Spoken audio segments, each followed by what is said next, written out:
So this is the year of the Masconomy, and whether you like it or not, this juggernaut is not stopping anytime soon. We've been predicting this year will leave you breathless with a cadence of developments and breakthroughs and scaling in all things AI, robotics, and space. And these are all key focus for Elon Musk's companies. I have Brian Wong with me. Brian is a futurist thought leader and runs the prominent science blog nextbigfuture.com. Welcome, Brian. What a start to the new year this has been. It's going to be very exciting. Absolutely. Okay, and a quick programming note for my audience and for Brian's audience, because Brian puts these chats of ours on his YouTube channel as well. I'll be hanging out with Brian every Thursday. We'll try and keep it as regular as we can. Of course, Brian he wears many hats, so it's always a privilege to get any time from his schedule. I really appreciate that, Brian. Thank you so much. Looking forward to a year and more of brilliant conversations with you every Thursday. Yeah, looking forward to. All right. So where do we begin? This has been quite the epic chat that Elon had with Peter Diamandis. So much to take away from it. You've written quite a really insightful article on your blog about Elon Musk, and I'm just bringing this on screen so people know, and I'll leave a link to this in the description below.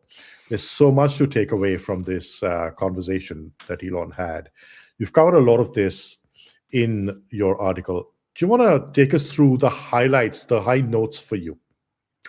So some of the high notes for me are that he's seeing this really big future of AGI, so AI getting to general intelligence, which generally means broadly equivalent or slightly superior to human intelligence, and then to superintelligence, where it's AI is broadly more capable than all humans, right? So that's the kind of level that we're talking about. But he mentioned specific metrics that he saw. He said that the intelligence density could be increased by 2 orders of magnitude, about 100 times, right? So what does that mean? That means instead of needing 100 gigabytes to have a particular AI model, you could put it into 1 gigabyte, right? So you can see that for your own computer on your desktop, you may have bought, a Mac Mini or a particular have a certain amount of memory inside your laptop, and running a local model. People have been trying to run local models, and they would get capped out. Very difficult to get an 8 gigabyte model in, and then some people spend $5,000 so they can put in a 50 gigabyte model. But a 1 gigabyte model would let you put really capable models inside cell phones, inside the Mac Minis, but also you could still get a still more capable model, but would have been a terabyte in only 10 gigabytes, right? So that's hugely impactful for what you can do locally. Yeah. On a wider system scale, that means that if we were going to do, say, the entire industry is going to go to some level, but we were then limited by, in this case, high bandwidth memory or SRAM, right? The production levels of that. Now we can go to 100 times more, say, for number of clouds and agents deployed. It would mean that we can go to a higher level. So it matters for the economics and where do things cap out. The more you work on these key metrics of more performance for less limited resources. Yeah. So put this in context for us, Brian. Is this hardware 5, hardware 6? Is this with, can we expect this in 2026, 27, 28? Is this compute training and compute on Earth or off-world? What does this all mean? So it's all of the above. And so it's, so they're trying to create, so hardware 4, hardware 4, hardware 5, being AI4, AI5 being the chips that Tesla's putting into Robotaxi or their cars, hardware 4 now, and then AI5 they can rebrand to AI5 instead of hardware 5, and then going up to hardware or AI8, each year. So constantly improving the chips that they're going to make for inference. So they're going to get competitive with that. And one of the advantages that Tesla has had is that they switched to their own hardware 3 and hardware 4 and away from the NVIDIA chips because they made them more energy efficient because they didn't want to suck, say, a kilowatt away from their electric cars. They want to have less power, but still get the same results. So they focused on that particular problem, which relates to the um, memory efficiency that Elon's seeing, where he's saying, Right. I can't get Micron or SK Hynix, the big companies that make the most memory.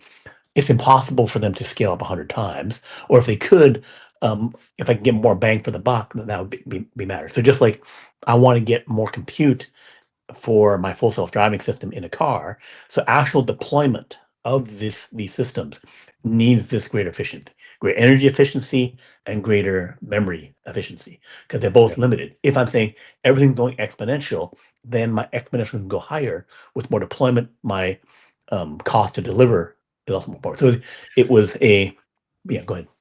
No, complete your thought and then. Yeah, it's an economic thing that he's talking about. So he's talking about this broad vision, but to the core of it is he's thinking economically about how do I scale more. And so like I want to scale more and have 100 million bots, a billion bots on Earth, along with 100 million cars, say over the next 5 years, right?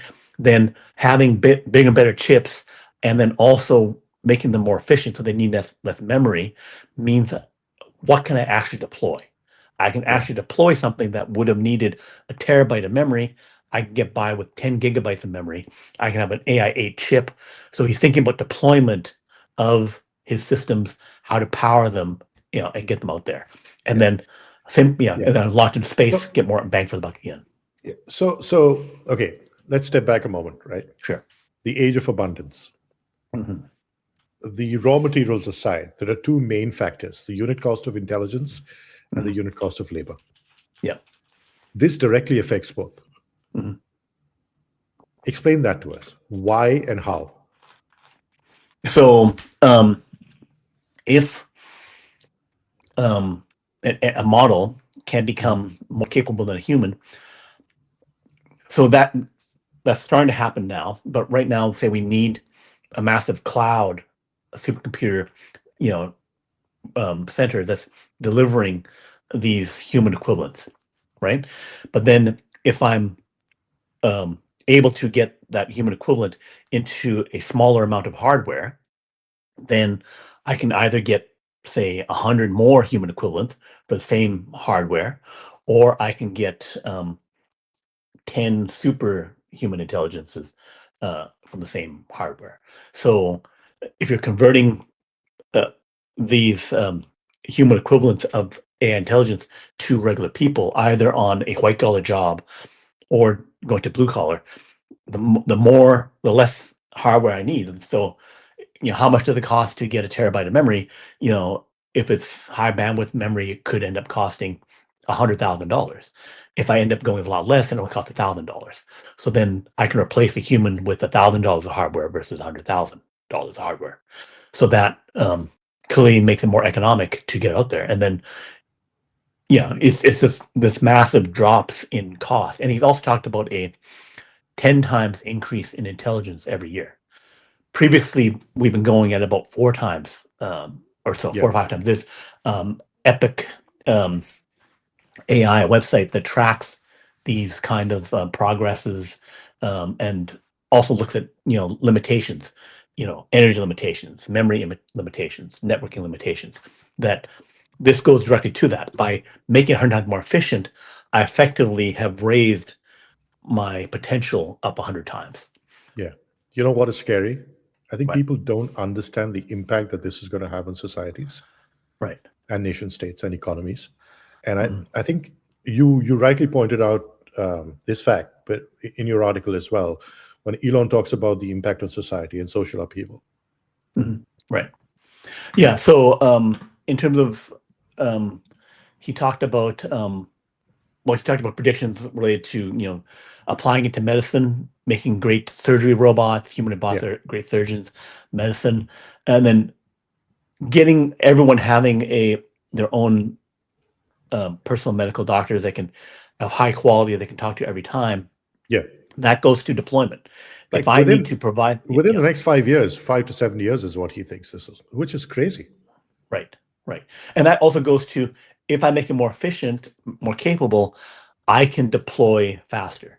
Like Yeah. if I would have had to have needed to make 100 exabyte, 1,000 exabytes of memory before I could fully deploy this capability, if I only need 1 exabyte, then it just makes it easier. I only need to do $1 trillion worth of stuff. So economic and societal transformation talks about universal high income, mass productivity, where everything becomes cheap. Again, because you're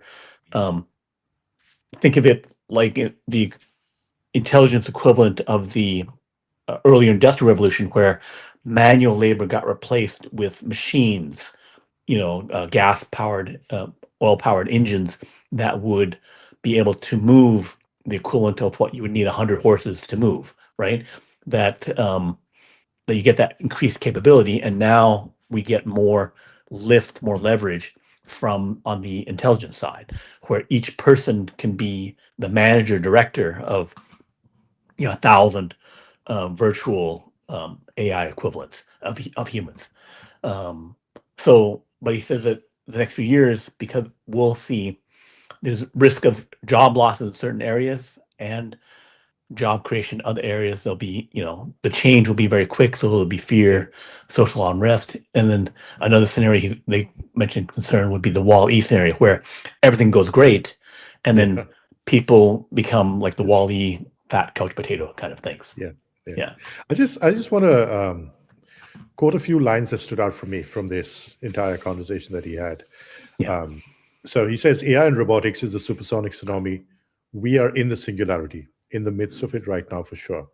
AI could probably do half or more of those jobs right now, white collar. I think we'll hit AI in 2026, latest 2027. By 2029 to 2030, the power of AI will be equivalent to the entire human race combined, the intelligence, superintelligence level. That's profound. Right. And a year or less before AI is asking questions and solving problems that we don't understand. That'll be humanity's last exam test. And he says Grok 4 got around 52% on that test, on that scale.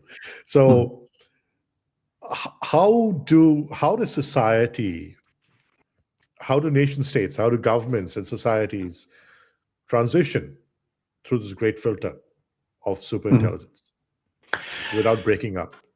So it is the more profound version of the Industrial Revolution, right? Where agriculture economy became more powerful. We got better agriculture than when we started with, but in the 1800s, you needed 80%, 90% of your population to deliver the food so people didn't starve, right? And only 10% extra.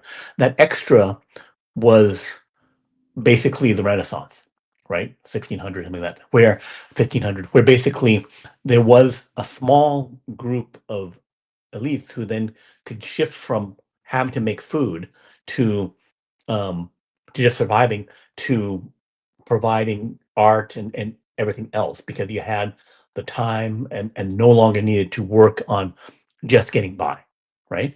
And so we then created so agriculture became 5% of the number of people, 5% of the economy, while providing more productivity. And then you had 95% more that became all of industry, right? Which is, making products and doing things, which then increased the entire global economy by over 100 times. We went from $1 trillion economy to over $100 trillion economy, right? All these segments did not exist before because you did not have the power to do it. And what was manual labor, using a person cutting the crops, someone, making something, you then had oil powered machines that would let you drive mass production of making 100 million cars per Yeah. year The versus steam engine, handcrafting. essentially. Yeah. Yeah, versus And handcrafting then, 10,000, right? So the yeah. scale of what you could do increased. Similarly, this will allow you to increase the scale of Yeah. what everyone is doing, But the right? orders of magnitude are far, far higher. Right, far higher, right? But the equivalence of what we go, like this 100x leap, 100x Right. leap over 100 years, Right. 120 years, we can go perhaps in 20 and then Yeah. repeat it again, 2020. Yeah. So people shouldn't think of like the end state is a million times more.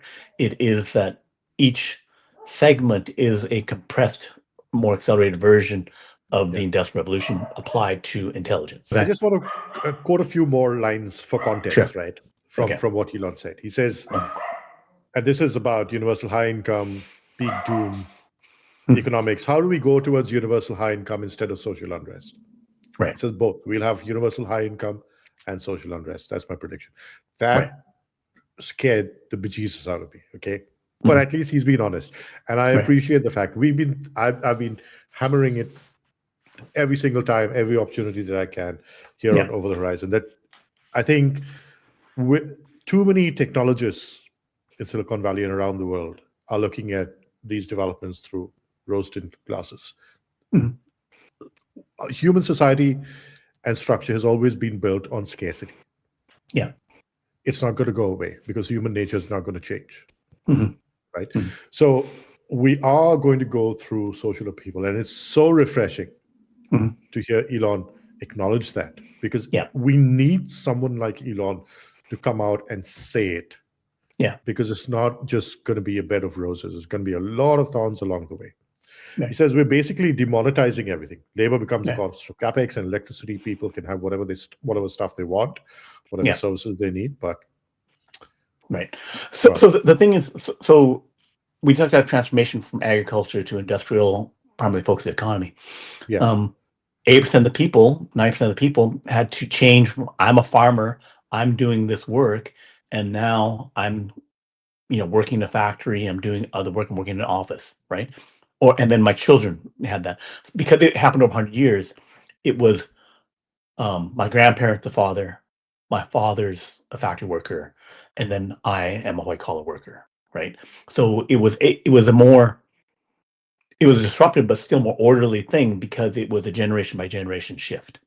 Because this can happen in 10 to 20 years, it's I am a programmer, I am a lawyer, and then this year, I get a tool and I need to go from writing code to verifying code that AI makes, and then deploying it. So then my role shifts to that. So basically, it becomes we all getting promotions from I'm doing the work to I'm managing, overseeing the work on behalf of that. Right. Or if it's not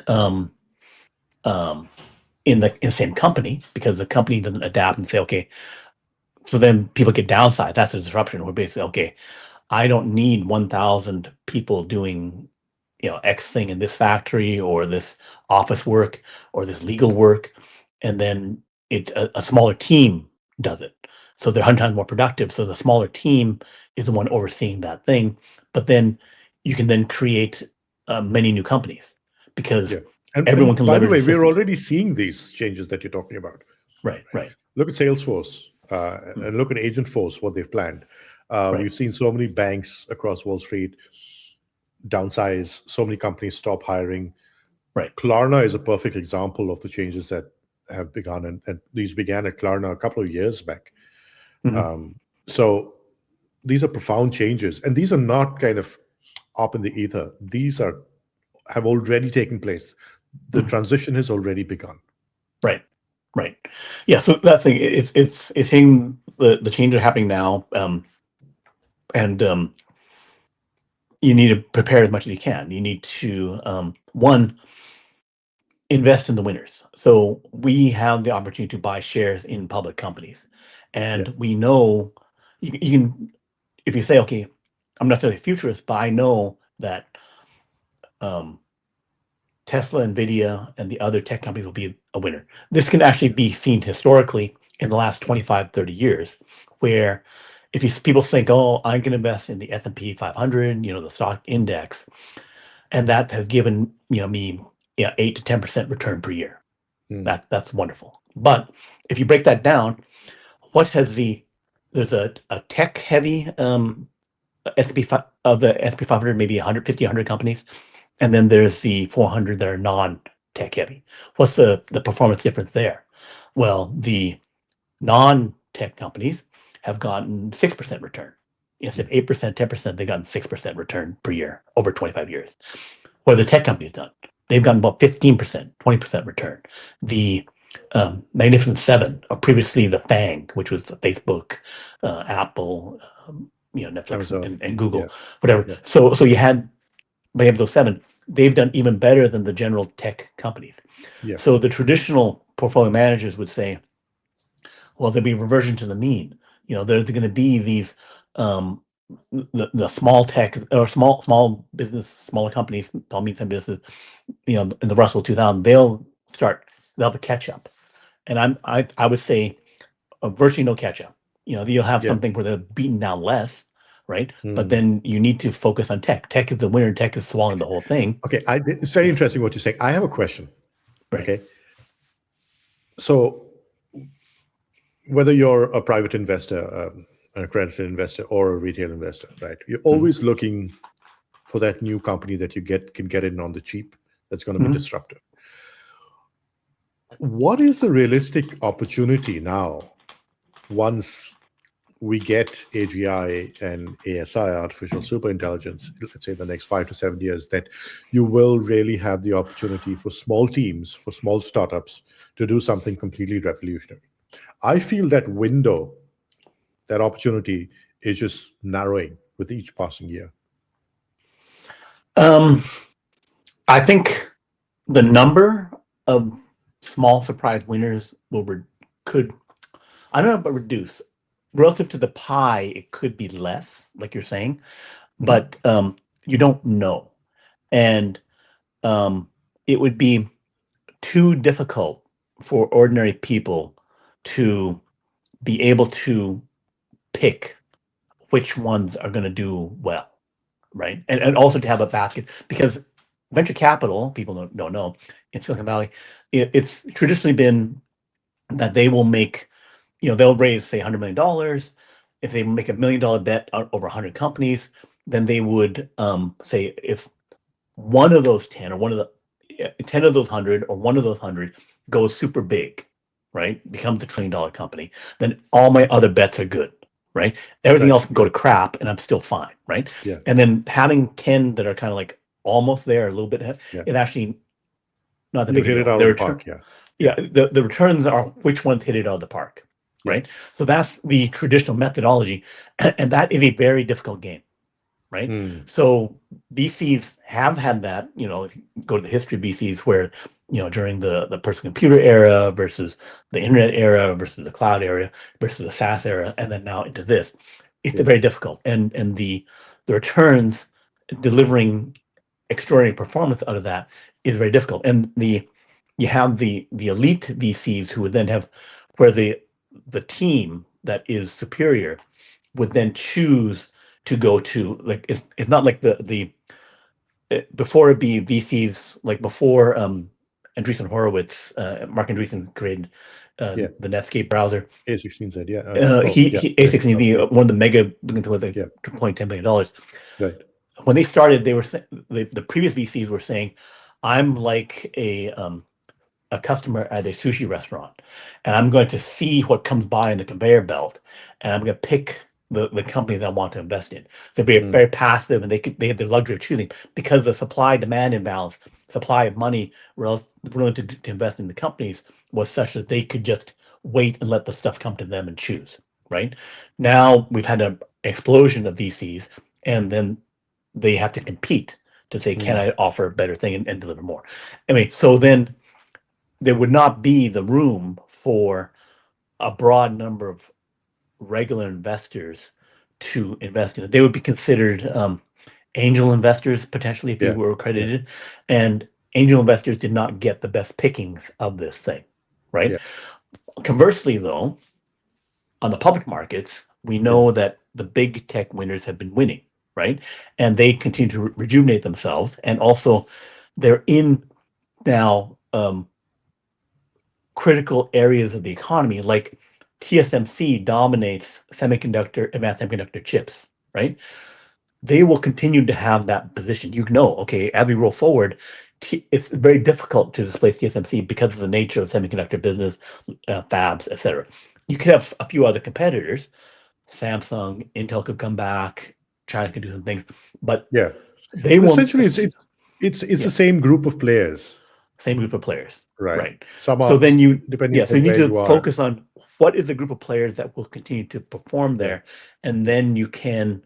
But that's what I'm saying. What are the chances that you'll have a disruptor in a sector? That will happen, but the thing is, will the disruptor, so what's the latest disruptor that has come up and become? Okay, let's say the trillion defense sector. Let's take Anduril for example, right? Right. You have the 5 primes, and Right. we've seen the Trump administration express absolute exasperation with the way these 5 primes have been do behaving. things. Yeah. Right.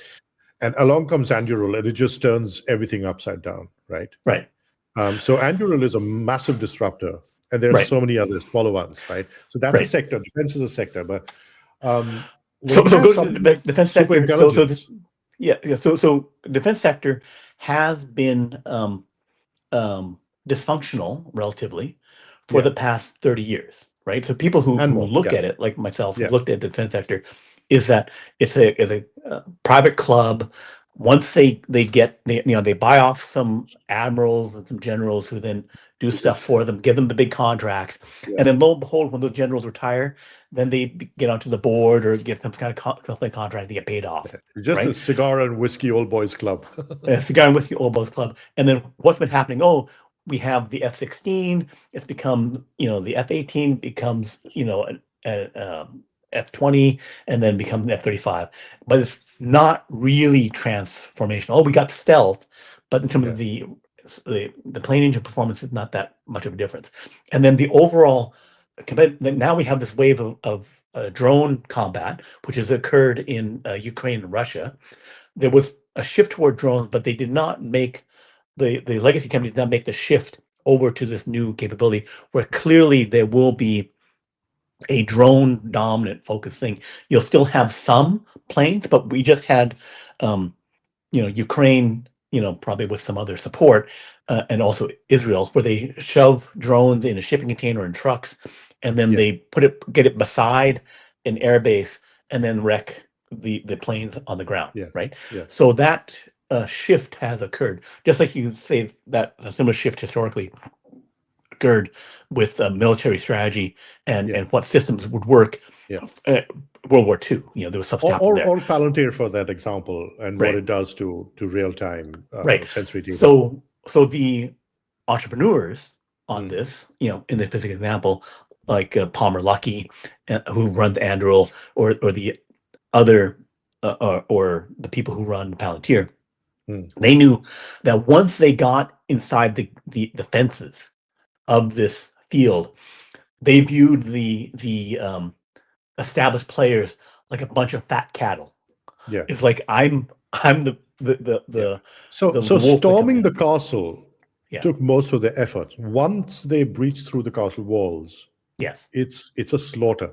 Or it's a slaughter, because it was ripe for transformation. Exactly. Now, my question is, how many of these sectors exist, and how does this change when you have ASI, A, and B?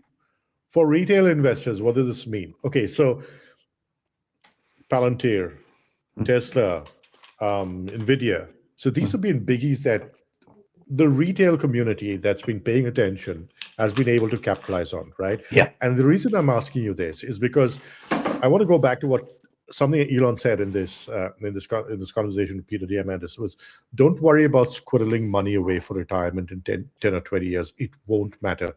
Saving for retirement will be irrelevant if any of this is true. How do you plan for the future? How do retail investors, how do like HNIs, how do family offices? I'm not talking about Wall Street, but just the average investor. Mhm. How do you So, plan for this? so when I came to Silicon Valley in 1996, right? Came from, I originally from Canada, went to Asia for 2 years after I got an MBA, did some work over in Asia because things were happening with China and stuff like that. Also in Hong Kong and Taiwan. And then in 1996, the internet's happening, .com is happening, so I come to that. And, that was a very productive period for people like me who are doing computer programming and that kind of thing. So the opportunity there, but in terms of investment, I had not freed my mind about. I was still having the MBA doctrination about diversification, about buying indexes, or being careful in buying individual stocks and all that kind of stuff. So I still had that doctrinaire thing in my head in 1996 to 2000, and then I was always thinking, me, the futurist, I know, hey, Apple's trying to do great. This Google thing is doing good. I knew intellectually, hey, Google's going to win now. At a certain point, YouTube, the Yahoo was the search engine, but it was going down.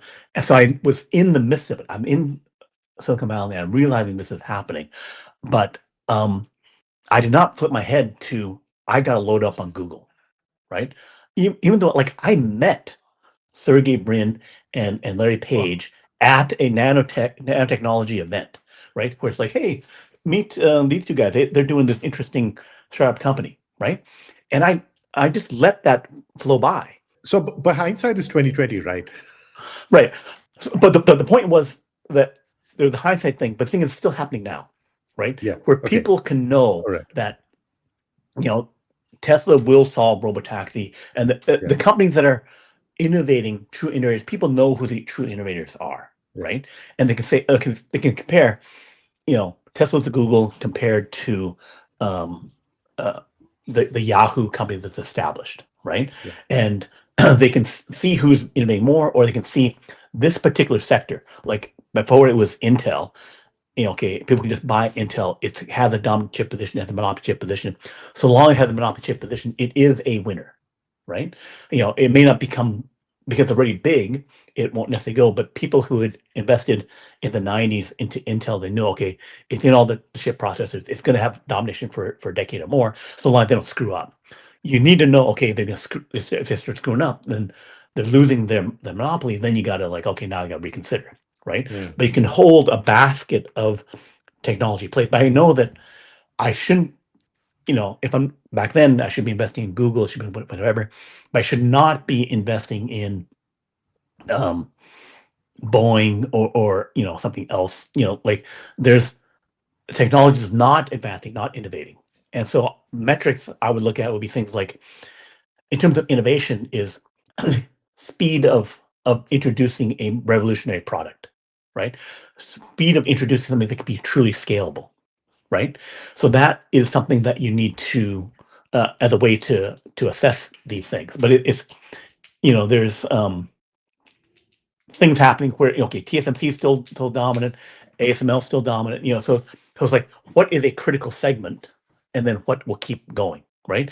And then also, what is, it's AI that matters. So I'm not looking at SaaS software. I'm looking at who is critical for the AI stack.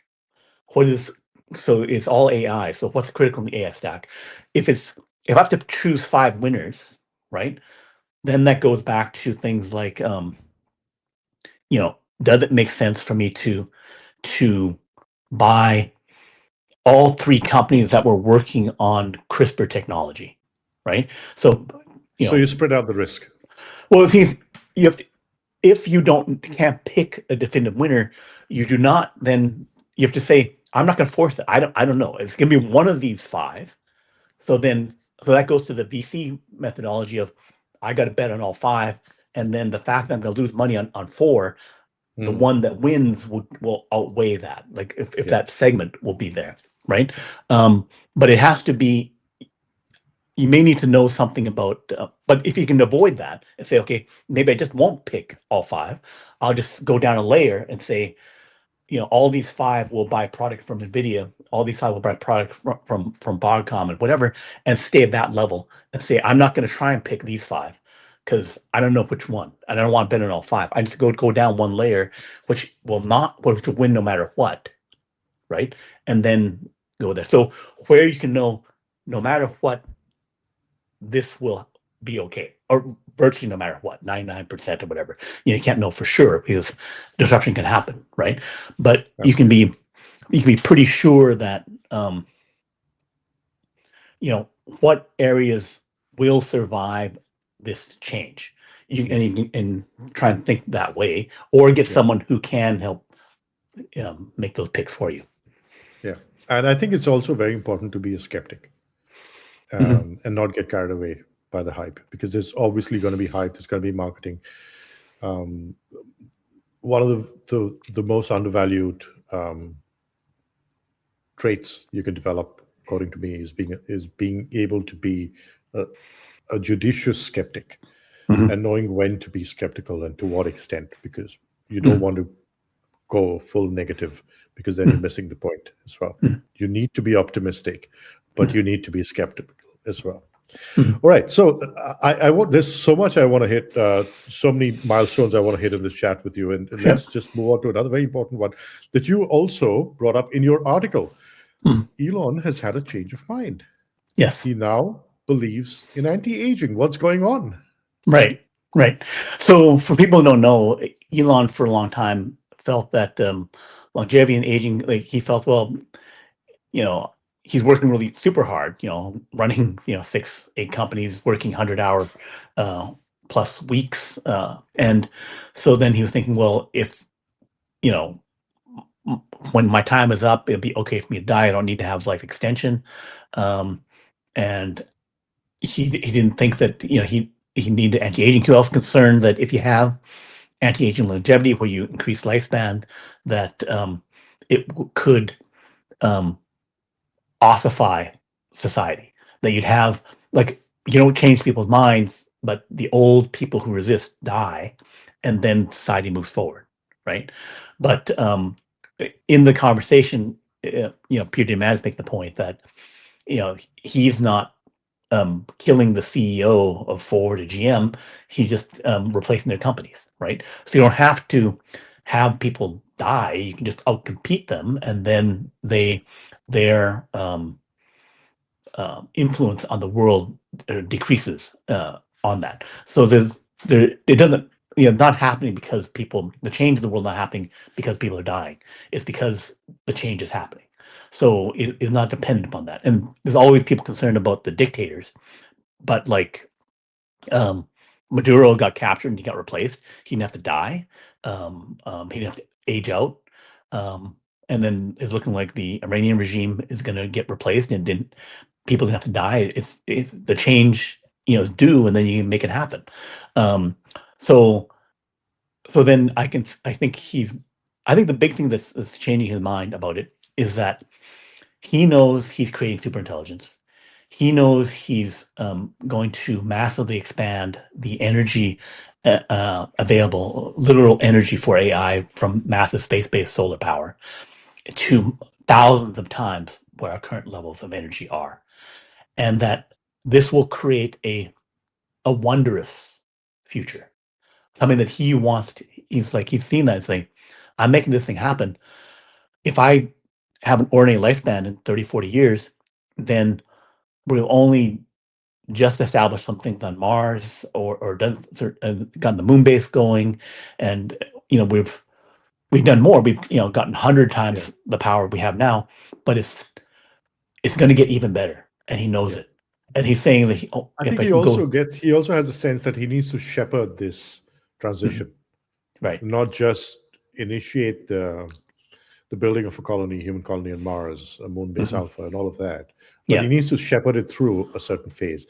And it's really reassuring to have heard him say that, because by default, that also means that he's taking his own security a lot more seriously. And he said that at the shareholder meeting. Yeah. But he's also looking at the big picture. Mhm. And there was a time, and Elon tends to drill down really deep and focus Yeah. very fiercely on certain things. But I get the sense that, okay, I think this is also a bit of kind of a factor of him aging. That he's growing as an individual, and he's also acknowledging the fact that there are larger forces at play. There's a big picture, and that he needs to kind of be around, hang around. And then he was discussing, and the and his other panels were discussing that doubling our lifespan is something that Yeah. seems very doable. Yeah. The longevity escape velocity seems Yeah. plausible. For people to know, that means that we medically can make it so that people will add a year of life expectancy every year. So once you're adding 1 year every year, that means you can drastically reduce how many people die. Ideally, you want to get a bit ahead of that. So if you can rejuvenate people and just keep adding 1 year, it's like I don't have to make you immortal right away. I just have to get the progress going where I'm adding 1 year for every year that passes. And I think that is a plausible scenario to achieve. So those, and there's technical details he didn't go into, but basically he was now willing to say longevity escape velocity is plausible. The doubling goal is something that's plausible. If you can achieve a doubling over the next 20, 30 years, you basically got a century of a longevity escape velocity, right? And then if technology is improving with superintelligence, then and medicine's improving, then we should get to radically extended lives. Okay. So before we move on, I want to just take a bit of a pause for a few seconds and just read out these words that really stood out for me. Elon says, "I've long thought longevity or semi-immortality is an extremely solvable problem. I don't think it's a particularly hard problem. You're programmed to die. If you can change the program, you will live longer. The clock must be incredibly obvious. Nobody has an old left arm and a young right arm." Right. It's an engineering perspective on what's going on. I think people who've studied the problem more, like Aubrey de Grey, who look at that, I think would have a more nuanced view. I don't think Elon has spent enough time working on the particular issues to have a more nuanced view of it, because he's been busy working on creating superintelligence and reasonable rockets.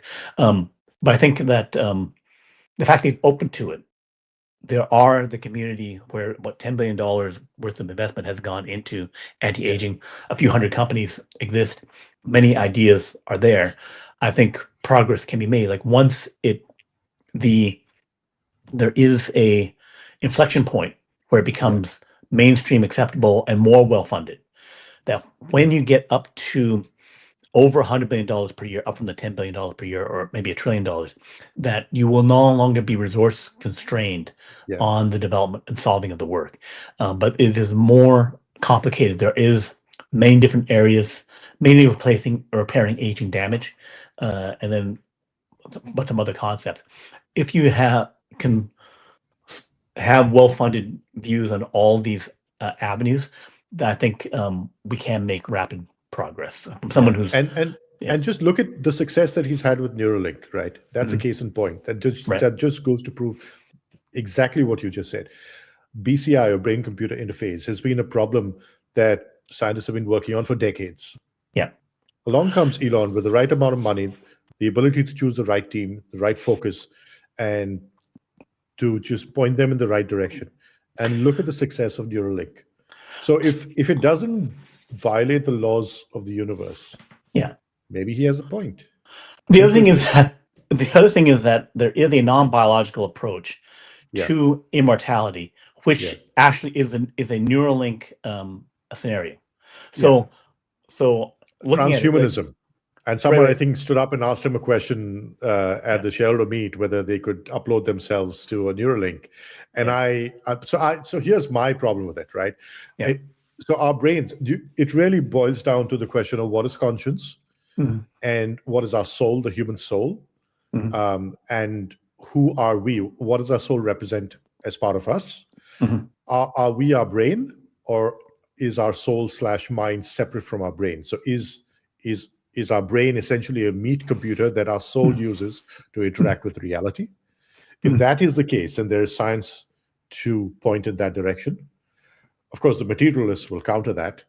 But there are enough number of neuroscientists who've studied this problem, and I mean, the jury is out. I think we're trending more towards a feeling or a conclusion based on evidence that there is a human soul that is independent of the brain and the body, which neither is created nor destroyed, like energy. So the question is, if Neuralink taps into your meat computer, which is your brain, it taps into your motor areas, it reads your signals. Are you the signals in your brain, or are you something more? And that's the question that transhumanism has to answer. And that goes right back, circling back to the point that you were trying to make.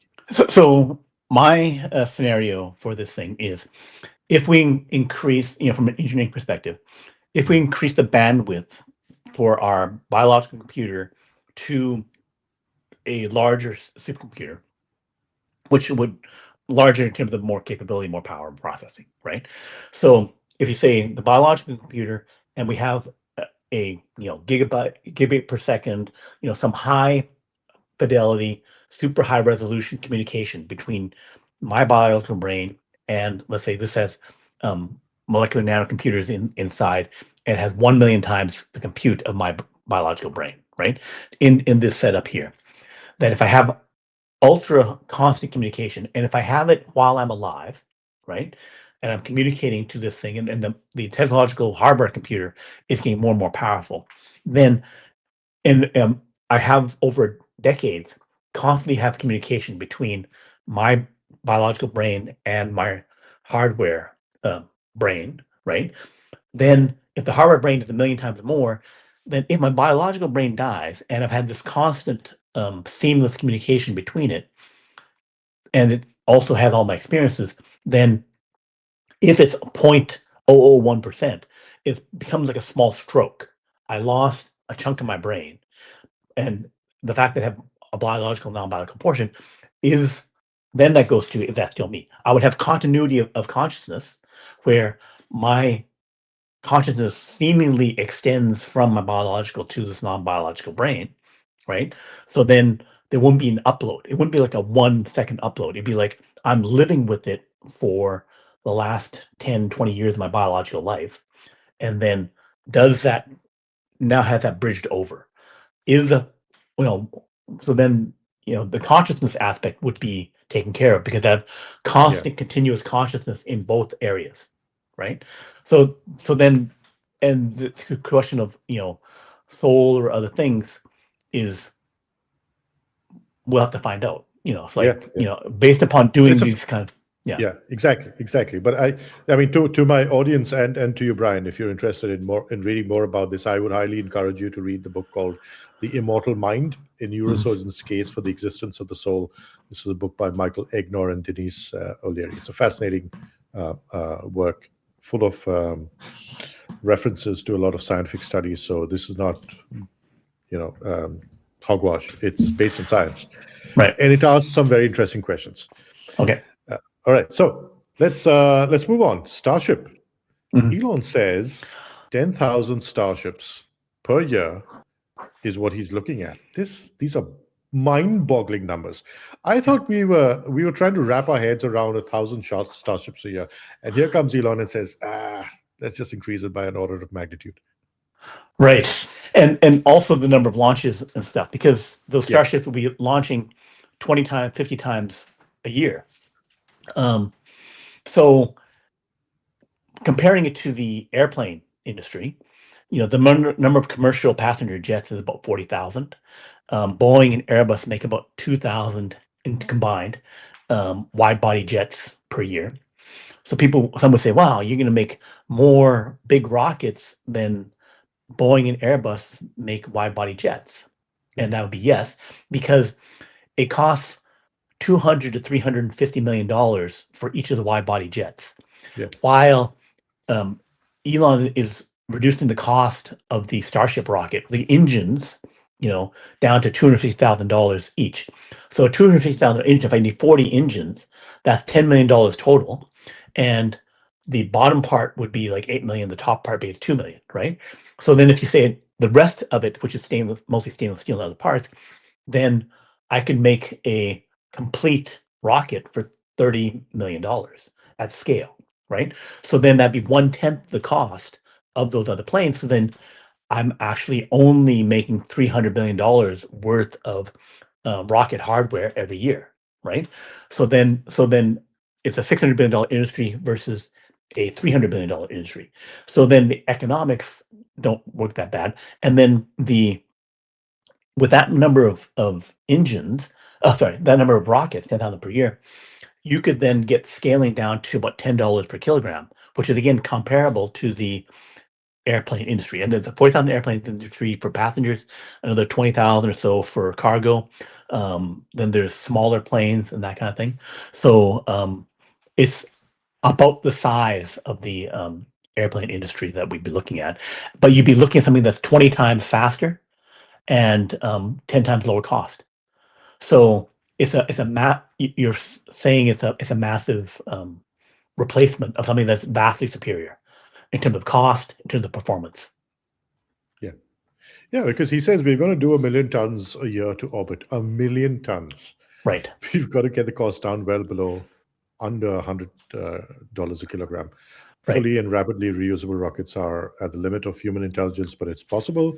We're doing it with Starship. We basically rebuild the internet in space with laser links.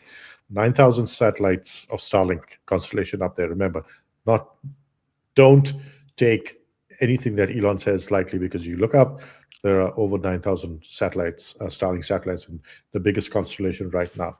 He says we need a permanently crewed moon base, and to build that up as fast as possible, not just a remake of a 60s movie where you hop around and go home. Mhm. On Mars, he says we could shoot for Mars by 2028, 29, 2026 is a distraction. Mhm. Yeah. So unfortunately, for this year, if he tried to push for the unmanned mission this year, he'd have a limitation on how many launches he can get off this year.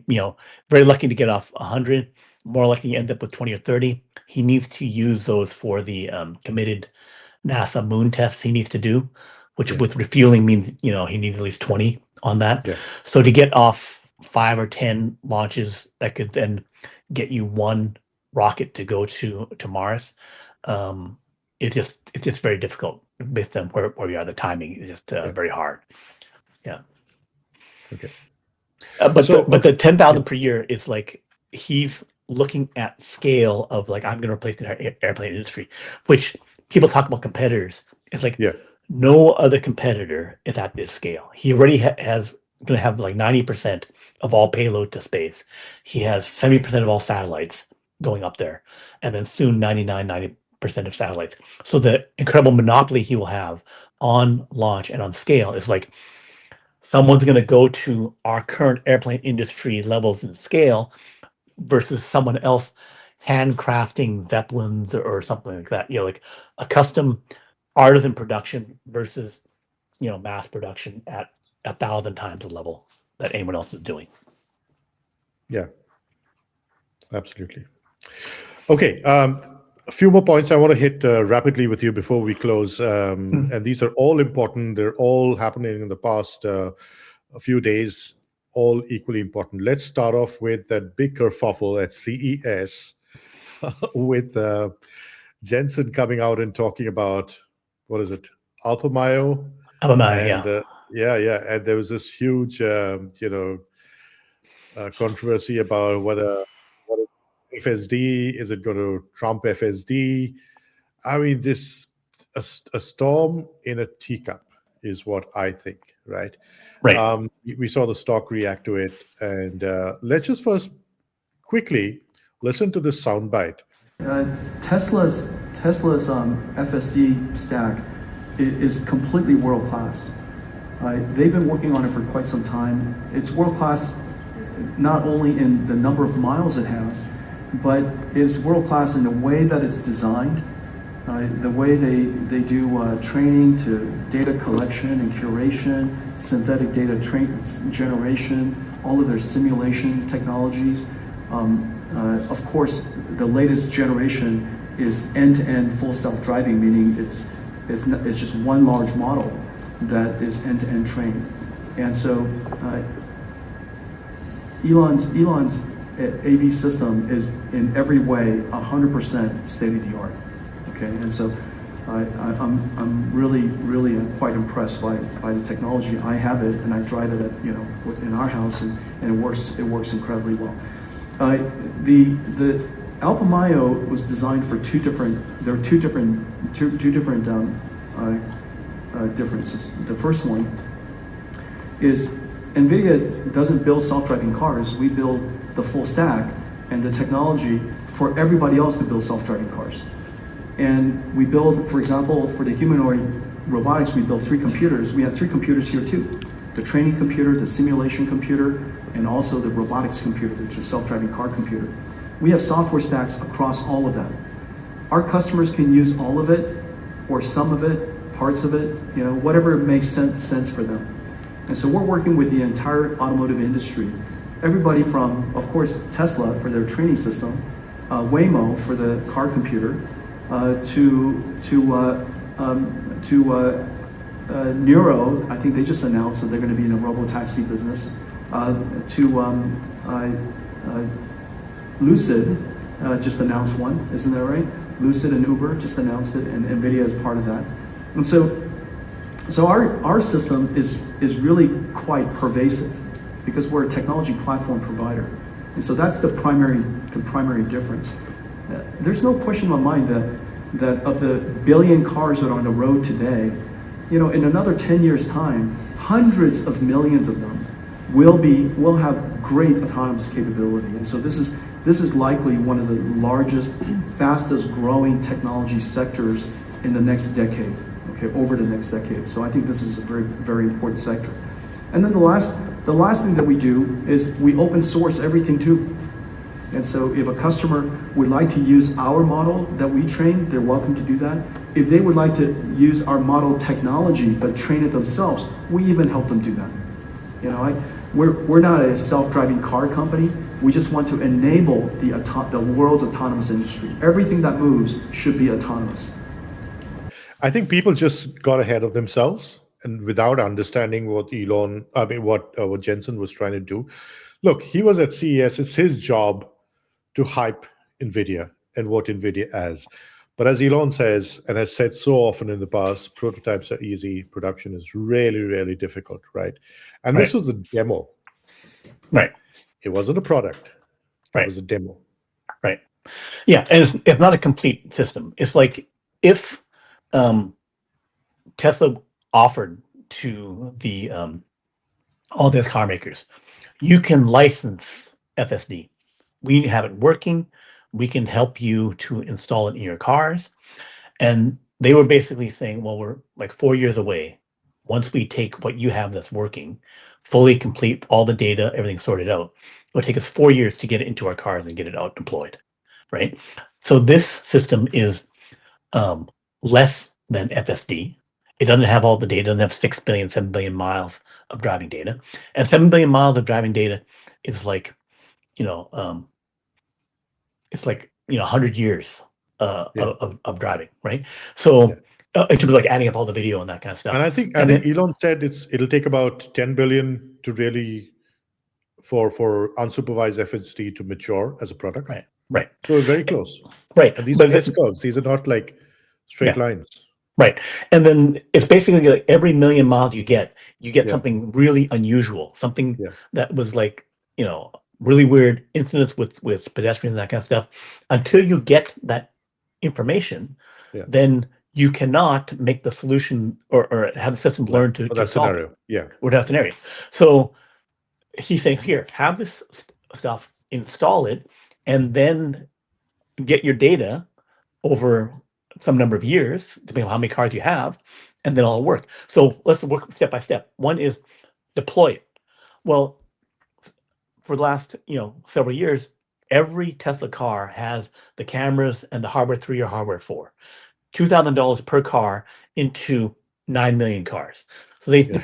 put $18 billion worth of hardware over many years onto the road, ready to go, right? So with this thing that Jensen now stage, you need to have the NVIDIA chip inside your car. You need to have the software deployed. You need to have your over-the-air updates deployed. So how long to put it into a new car? Your car doesn't have it yet. You gotta have it, need to have it going forward. So then Jensen has to produce all those chips. He has to get to 1 million cars, right? So getting any of that at scale deployed will take a couple of years, right? And then in parallel, you need to then start having a proper over-the-air update and then deploy and gather information into a system. So again, I need to have some cloud system, some supercomputer, a Cortex system that is sucking up this information. Again, not built. So, and then the Jensen system still needs LiDAR. So Yeah, exactly. Robotaxi LiDAR, we've made 5,000 Robotaxi LiDAR cars total in the world ever. Yeah. So that means we make maybe 1,000, 2,000 cars each year.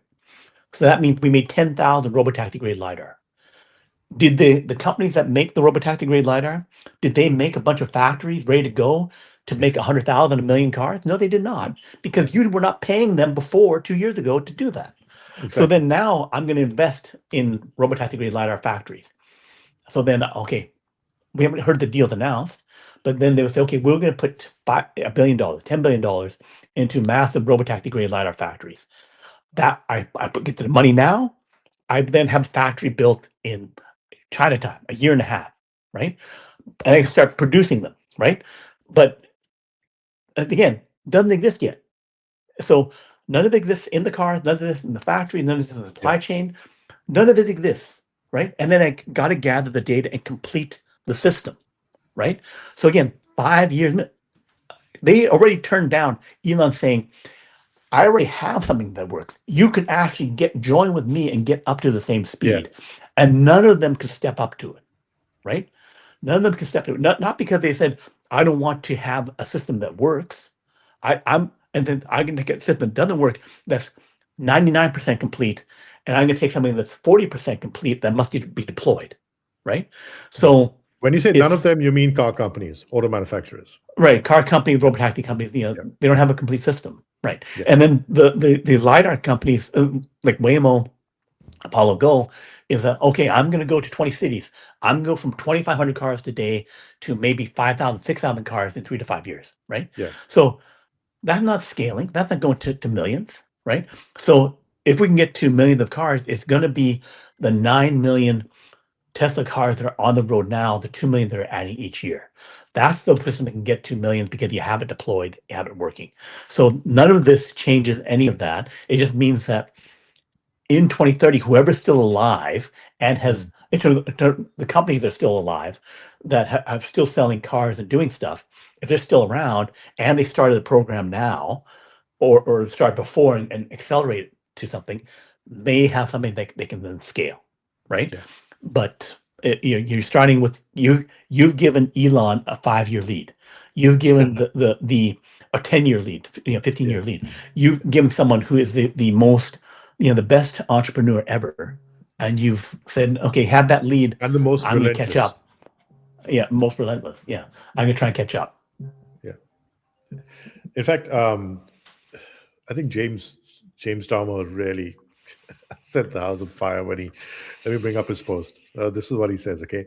He says, no, this is not competition for FSD any more than Lego releasing a space shuttle kit is competition to the Falcon 9. Yeah. Okay, the last paragraph is really, he says, there's no scenario in which a company building on top of this new development kit, NVIDIA's development kit, will even slightly dent Tesla's robotaxi market opportunity. I wish it were that easy. Building an FSD-like system is still a technically challenging, resource-intensive, and commercially fraught task. It's kind of a miracle that any company did it once. That's true. Remember all the pain that the Tesla FSD team went through with heuristic code for years and years and years. Yeah. What was it, like 300,000 lines of code or more? Yeah, that's right. Before they switched to a full neural network? Right. That was pain. That was torture. Right. I mean, it's easy for companies to ride Tesla's coattails because they've put in all the effort, the time, and the energy, and everything, the blood, sweat, and tears to make this decision, saying, "Okay, heuristic code is not going to work. Let's switch to a neural net." Right? Yeah. And of course, it's easier to do that, but still, it is not enough, nowhere near enough to catch up. Right? Right. And the March of the Nines, and I want to quickly pull up this. So Phil Beisel had also commented about this, talking about the March of the Nines and how difficult it is for edge cases, and as you earlier said, how long it's going to take to meet maybe that one scenario, the 1 mile in a million miles. And Elon said roughly 10 billion miles of training data is needed to achieve safe, unsupervised self-driving. Reality has a super long tail of complexity, the March of the Nines. So a lot to take in there. I think a lot to consider, right? Right. People are not looking at this in the right context. Right. Okay, so let's move on. What happened to Waymos? This is what happened to Waymos, if you're wondering. Within the past 48 hours, we've seen a Waymo get stuck onto the metro. Is it a train, a tram, a metro track? Yeah. It's a super dangerous place to be. I think it's on Caltrain or something like that, or was it Arizona? Okay, yeah, light rail, Arizona. So this is far from desirable for a Waymo to be stuck here. Arizona, right? Yeah. Yeah. And then I think it was a day later that you had a similar kind of an incident, but this time it was in Beverly Hills. And you had another Waymo stuck at an intersection, and it needed intervention. So even when you look at the most successful LiDAR-based robotaxi platform that exists out there, and this is Google's Waymo that has been at it for years, far longer than Tesla FSD, they're still running into these basic problems, which are so dangerous. Right. And then there was the power outage in San Francisco just before around Christmas time, where the lights, the street lights went out, and then also I think it also stressed the cell phone network. So then that meant they couldn't communicate as well with it, and they had to take the entire Waymo system offline, and they had, again, blocking of traffic in intersections and stuff like that. So people who don't look at the statistics, out of, say, Austin, out of 120 some incidences with Waymo, there's collisions, there's other stuff, but there's a vast majority, 50% or more of those incidences. So basically, like one incident per car every 3 to 6 months. They block traffic and have these things where they get stuck. So this is a very common problem that they have. And the interventions that they have is having the car call out to a person to say, "Hey, I'm stuck in the intersection. I'm stuck on this light rail track. Help me do something and get me out of this thing." So it's not that they're, in the split second, I'm going to run into something, because they do have systems that try to avoid that. But they have this, I'm confused, I'm lost, I don't know what to do thing. Which the LiDAR doesn't help them do. Because like LiDAR, I detect there's an object coming at me at 50 miles per hour. That is irrelevant to the fact that I don't know what to do in this intersection.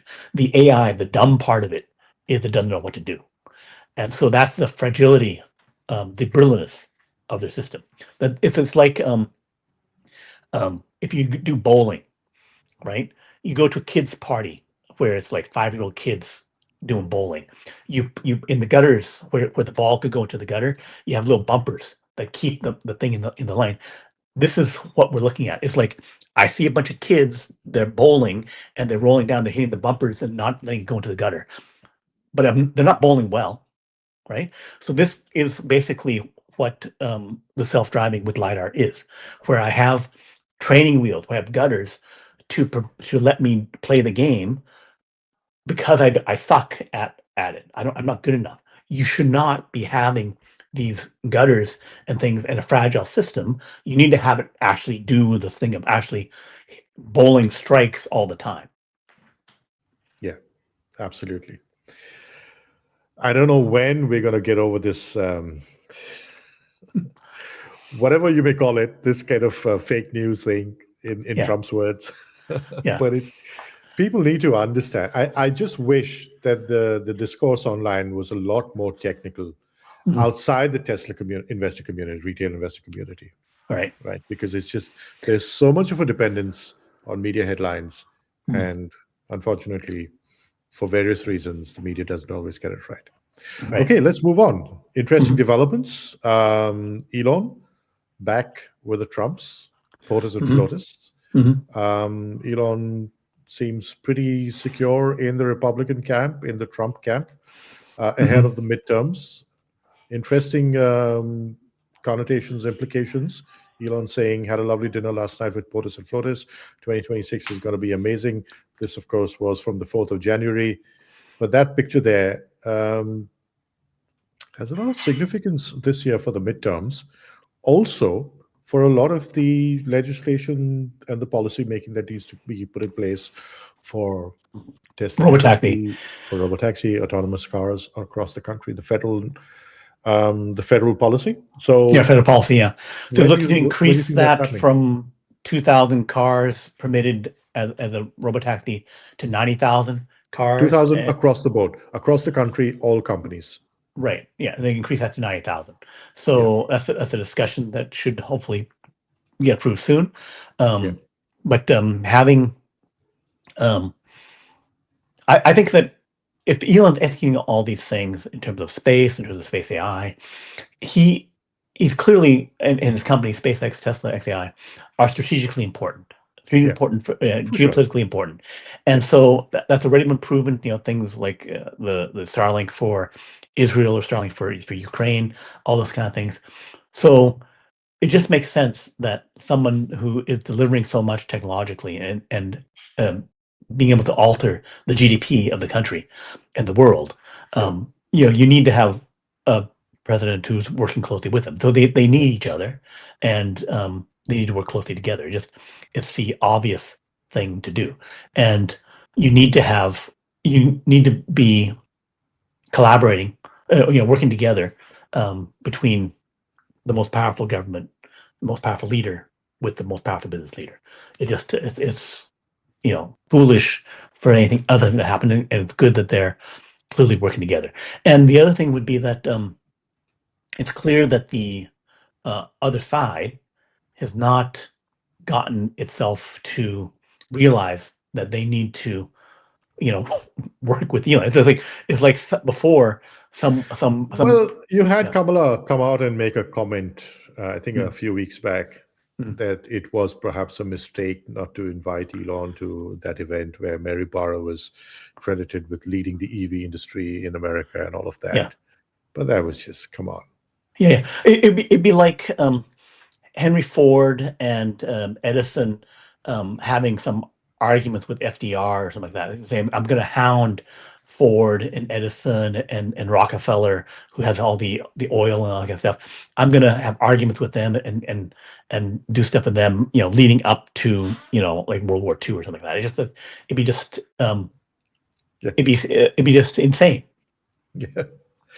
Yeah, not the attitude you want to have when nation building is Right. paramount importance. Yeah. Okay, so there's the Jan 13th hearing. There's the House of Representatives committee that's going to look at this whole question of raising the number to 90,000.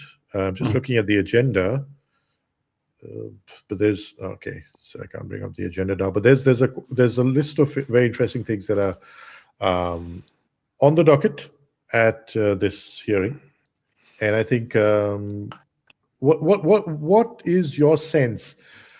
I know the Tesla retail community and a lot of the leaders in it, including Tesla Boom and Mama, are trying to put the word out and asking people to write to their representatives and all of that. Do you think the die is cast, that these are all formalities? I think there's a sense of urgency, realization and urgency, even amongst policymakers, that this needs to go ahead. Yeah. I think there's a sense of urgency needs to happen, that the deployment can happen. It will transform the economy. That AI, already AI data centers and that deployment has already given us 2 quarters of 4% GDP growth, versus only 2%. So if these other things start happening, we could go to 6%, 8%, 10% GDP growth, and slow walking, getting in the way of that, is harmful to the how fast we can get to this future economy. So I think that they realize how much of a incredible economic boom they could have. It'd be like, let's slow down the internet, for 2 years from 1996 to 1998 while we work out whatever. It's like, no, you let things go because we need to have the transformation. Yeah, absolutely. Okay, just a couple more to hit. This interesting piece by Business Insider. Of course, I've been looking forward to this case. This is Elon versus OpenAI and Sam Altman. Mm-hmm. This is the best possible news for haters of Elon and XAI and everybody who criticized Elon for saying that, for claiming that he had something to do with this, with the launch and the creation of OpenAI. This is going to go to jury trial. This the California judge said Elon Musk's lawsuit against OpenAI and Sam Altman can proceed to trial. She rebuffed OpenAI's lawyers' efforts to end the case. She also said that there was a lot of evidence that justified it going ahead. And of course, this is all about OpenAI and Sam Altman and team not sticking to the promise they made to Elon that OpenAI would be a not-for-profit entity. Right. Spicy, exciting times ahead. Right. So OpenAI wants to go public. They want to become a for-profit company, and they have to overcome the serious legal challenges that how many years ago, when they were getting funded by Elon Musk, that they created a nonprofit with all the formal legal structure for that. So I guess the question is, how good were Elon's lawyers at the time in crafting those documents, and how good are Sam Altman, OpenAI's lawyers now in getting them out of that? So it's something that I'm not expert enough into the legal things, but basically it's a legal war, and it seems like it would be difficult to creatively get out of those commitments. But we'll find out. The most important part is going to be discovery. I think this is going to really blow the lid off a lot of what was going on inside OpenAI, not only at the time of its formation and creation, but also recently in the past few years when we've had so many top techies at OpenAI leave for various reasons. Okay, just one last thing I wanted to hit on with you, Brian, before we close. So this is something that is not really talked about that much, but it has a massive network effect. This is the Supercharger for Business program that Tesla Charging has. And let me just share this tab also. Okay, so what is the opportunity now for private citizens and business owners to get involved in and just expand this to a level that we've not seen so far? There's a lot of potential here and a lot of opportunity for private citizens and business owners to get involved. This is big bucks. I mean, go back to the gas station boom, right? You didn't just have these, Shell and BP and all of these other companies set up their own networks. You also had private citizens and businesses do the same for them. And then you have the model of the Tesla Diner and everything that it offers. It's a one-stop shop. Do you think Tesla could perhaps allow kind of a franchising model for people who want to open supercharger stations and then allow them to have a franchisee Tesla Diner? Seems like a no-brainer to me. Yeah, I think that those kind of things are possible, and that. But the main thing is to get the breadth of deployment out. That we may have like 70,000 superchargers Tesla owned, but if just like if you have fully owned, really desirable hamburger chain, that would be the In-N-Out Burger, grew out of California. All franchises, all stores owned by the In-N-Out family, literally the family that owns In-N-Out Burger, and they got to 1,000, and they make superior burgers, right? But McDonald's with a franchise model got to 100,000 things, so you can get to far more. So if you want greater reach, then And this is a global network, remember. So it's yeah. more like the McDonald's model than right. anything else. Right. So I think based on that kind of thing, you should be able to get at least 10 times and maybe 100 times more reach out of it. And that would enable people to tap into more of the spare power in the grid, because we have, say, 1,000 power plants, and then you have 10,000, 100,000 of the transformers distributing the power. And so if I have in the bunch of businesses in some area that now go to the charging, you can get the power that's available in that area fully leveraged for EVs, which I think can get you 5-10% of the total power properly distributed for EVs and for trucking. The semi trucks will use about 20 times, 40 times the electricity versus a car, because the trucks will run constantly and they're bigger, right? Yeah. So each one of those will need a lot more power. So getting this deployment out will let you get to scale, which goes to the point of, if I can get to 1 million robotaxis, 5 million robotaxis, 200,000 trucks, this would be the only ways to really get to that scale, which it goes to from the beginning of our talk about what do you do to get to scale. Yeah. This is a fundamental restriction on your infrastructure to get to, do I want to be this level or be 10 times more? I need to get 10 times more. I need to do things to get to that level. Yeah, I think this is a great opportunity for people to participate in the Tesla success story, because let's not forget, Tesla is extremely cost effective at building its own superchargers. Yes. Nobody can beat them. Nobody can match them, come close to matching them. Right. And so if you have all of that, the cost advantage of that, and you open it up to everybody, I think it's a massive network effect that's just waiting to explode. Right. Massive potential. All right, Brian. Okay. Thank Wonderful. you so much. It has been such a lovely chat with you. I'm so excited. We're going to do this every Thursday from here on. So appreciative of your time and you letting me pick your brain on everything AI, space, and robotics related. And I'm really looking forward to more with you. Thank you so much. Great. Thank you. Bye-bye.